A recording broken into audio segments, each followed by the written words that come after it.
Well, welcome to the Aviation Insurance Podcast. And I've heard a fallacy shared that there's really only two main types of coverage on an aircraft insurance policy: aircraft physical damage, which is the first-party damage to the aircraft, and aircraft liability, third-party bodily injury and property damage to others.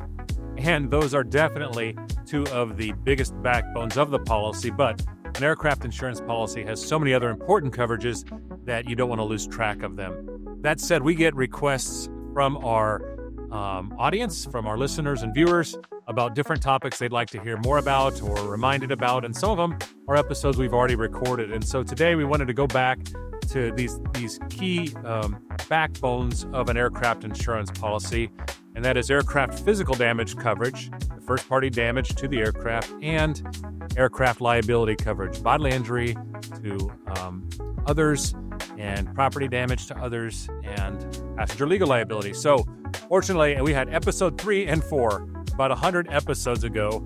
We talked about these two topics, and we wanted to bring them back to you today, just to get back to the basics and to get back to you listeners and viewers who requested them. So, without further ado, let's go back to episode 3 and 4, aircraft physical damage and liability coverages.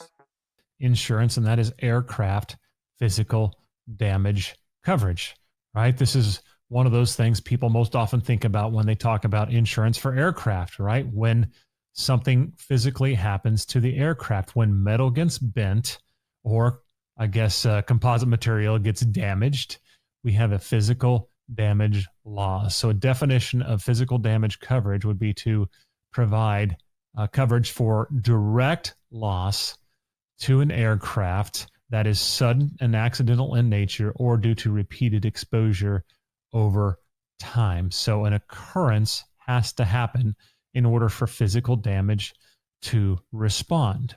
What it does not respond to are indirect losses like loss of value, loss of use, and other indirect losses that are a result of that physical damage loss. This is for your own first-party aircraft insurance policy. It also, for you turbine operators, does not cover hot starts. Aircraft physical damage coverage is not a warranty or mechanical insurance coverage. It has to be a sudden accidental loss or repeated exposure over time due to an outside force, not mechanical, warranty, or issues.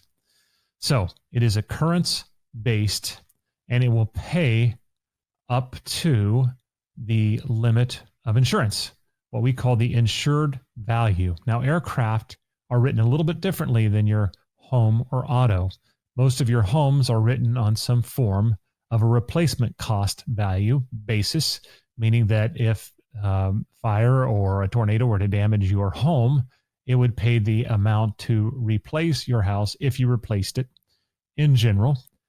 And then when it comes to our automobiles, in general, they pay the actual cash value. So the value of the vehicle minus the depreciation, or in simpler words, what it's worth today. If your car is worth $10,000 today, that's what the limit of liability is. But in aircraft insurance, a little bit different. It's an agreed amount or a stated value basis. So whatever is agreed upon by the person buying the policy, the insured, and the insurance company, they will agree on that insured value before the policy goes to effect.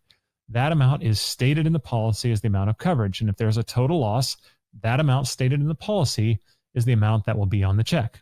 Now, if an aircraft has a loss that's not a total loss, they're going to pay obviously up to that unless the salvage or the repair bid and the salvage bid that they get is more or very close to the insured amount. In that case, the insurance company may elect just to do a total loss, even in the event of a partial loss. And that's why selecting the correct value is so important. We'll get into that on another episode, but do not insure your aircraft just for what you owe on it. You've got to insure it for just about what you'd want or need, to replace it with something of like kind and quality, even if you weren't planning to replace it. So direct physical loss, and it can be written several ways. Two keys are not in motion, so you just want protection while it's in the hangar. So direct flight in motion or not in motion. In motion means under its own propulsion, and you have to read that carefully. Usually it means the engine's spooling. It's under its own propulsion. So read your definition carefully. Not in motion. There is one other, not in flight, you'll see occasionally that some carriers use to stipulate it's covered while on the ground, basically. When you get into helicopters, it's a little bit different terminology. Rotors not in motion, rotors in motion, or rotors not in motion excluding hover. There may be a few specific ways that you may see that written, but understanding whether it's covered in flight, not in flight, and the insured value is very key. You will also likely have a deductible. Not everybody. Some aircraft do have zero deductible, but often you may have a minimal deductible that will apply in the event of a loss. You will owe that amount to go towards the loss. So be sure to read your policy and see what the deductible is. So to recap very quickly, this is very high level, very high altitude view of physical damage coverage. It's direct physical loss, which is triggered by an occurrence, which is a sudden and accidental event or a repeated event over time, repeated exposure that results in a loss, and also obviously has to be covered under the terms of the policy. We'll get into that into another episode as well. Remember to determine whether you are purchasing the aircraft in flight, not in flight, or not in motion. That's very important. Well, welcome to the Aviation Insurance Podcast episode, where we're going to take a real high-level look at liability when it comes to aircraft.